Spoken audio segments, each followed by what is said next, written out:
বিশ্বনবী বলতেন জুমার দিন শ্রেষ্ঠ দিন, এই দিন আমার উপর বেশি বেশি দুরূদ পড়ো। ফাইন্না সালাতাকুম মা'রুদাতুন আলাইয়া, কেননা তোমরা যে আমার উপর দুরূদ পড়ো, আমি মরে যাওয়ার পরে এই দুরূদগুলো কে পাঠিয়েছে তার নাম, তার বাবার নাম সহ ফেরেশতারা আমার কবরে দিয়ে আসে। সাহাবারা বললেন, ইয়া রাসূলুল্লাহ কাইফা সালাতুনা মা'রুদাতুন আলাইক, আপনি মরে যাওয়ার পরে আমাদের দুরূদ কেমন করে আপনি দেখবেন? ওয়াকাদ আরিমতা, আপনি তো পচে গলে মাটির সাথে মিশে যাবেন।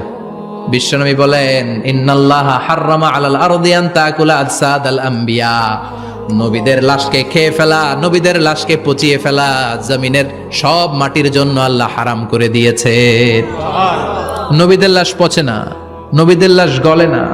যারাই বিশ্বনবীর উপর দুরূদ পড়বেন, আপনার নাম সহ, আপনার বাবার নাম সহ, মালাইকাতু সাইয়াহিন, একদল ফেরেশতা আছে শুধু রাউন্ড দেয় গোটা ওয়ার্ল্ডে। কারা বিশ্বনবীর উপর দুরূদ পড়েছে, এই দুরূদ নিয়ে, এই নাম নিয়ে বিশ্বনবীর কবরে তারা পৌঁছে দেয়। চিল্লায় পড়েন আল্লাহু আকবার।